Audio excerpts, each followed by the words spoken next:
the separation of powers. Is Parliament supreme? To answer that, stay with me to the end of this video.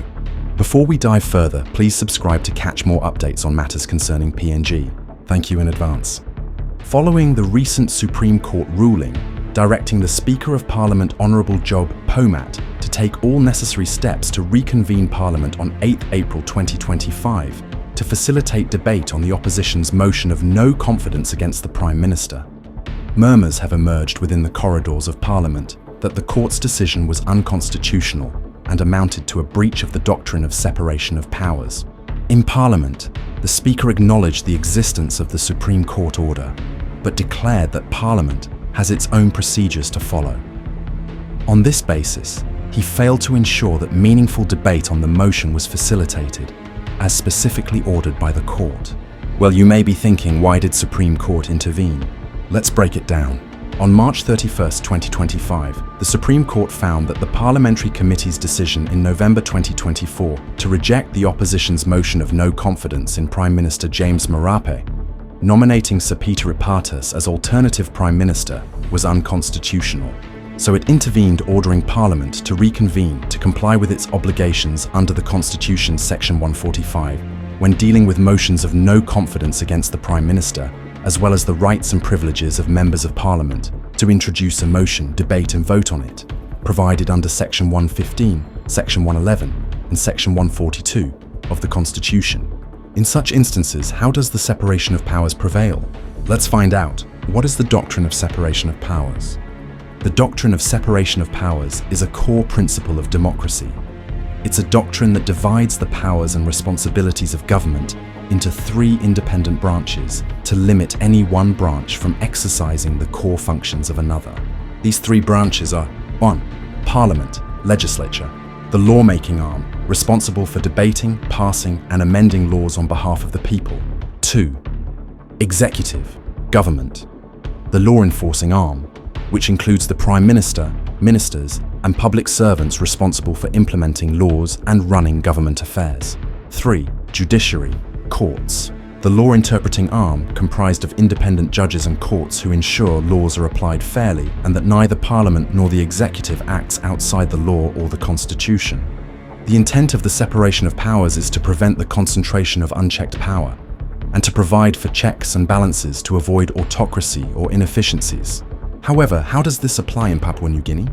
In PNG, the separation of powers is not just a guiding principle, it is enshrined in the Constitution. Section 99 explicitly outlines the structure and separation of the three arms of government. Section 115 and Section 134 further describe the privileges and powers of Parliament, but these powers are not unlimited. Papua New Guinea, as a liberal constitutional state, the separation of powers is a very important characteristic of our government system. The Constitution both reduces the power of each branch of government and establishes a network of internal tensions, which is the checks and balances to counter the excessive use of power. Checks and balances is the principle that each of the branches has the power to limit or check the other two, and this creates a balance between the three separate powers of the state. This principle induces that the ambitions of one branch prevent that one of the other branches become supreme or powerful, and thus be eternally confronting each other, and in that process, leaving the people free from government abuses. Checks and balances are designed to maintain the system of separation of powers, keeping each branch in its place. This is based on the idea that it's not enough to separate the powers and guarantee their independence, but to give the various branches the constitutional means to defend their own legitimate powers from the encroachment of the other branches. They guarantee that the powers of the state have the same weight or co-equal, that is, to be balanced, so that they can limit each other, avoiding the abuse of state power.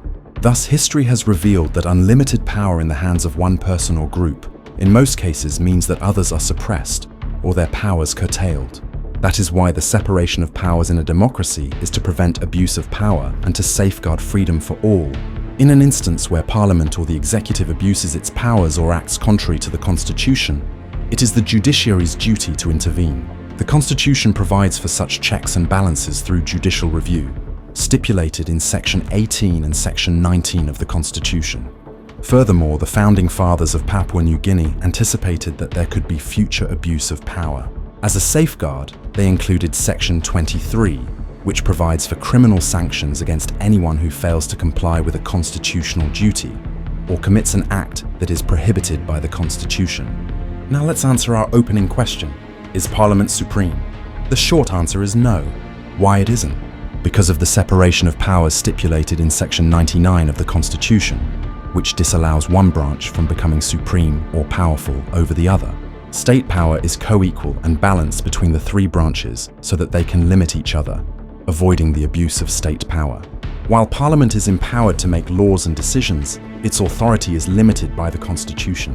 It must act within the framework set by the Constitution, just as the executive and judiciary must operate within their own limits. As the supreme law, the Constitution overrides all other laws and procedures, including standing orders of Parliament where they are inconsistent. When the judiciary intervenes to prevent abuse of power by the legislature or the executive, it is not breaching the doctrine of separation of powers, it is upholding it through checks and balances. In short, the separation of powers demarcates power and responsibilities between the three branches of government. It prevents abuse of power and safeguards freedom for all. Parliament makes the law, the executive implements it. The judiciary interprets laws and ensures everyone follows it, even Parliament itself. Neither of the three branches is supreme. They all have equal powers and operate within their own space set by the Constitution, which is the supreme law that overrides all. So any claims that Parliament is supreme and that the Supreme Court orders breach the doctrine of separation of powers is not true.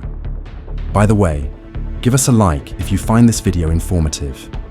Drop your thoughts in the comment section and don't forget to subscribe for more updates and share for all to see and stay informed. See you in the next video.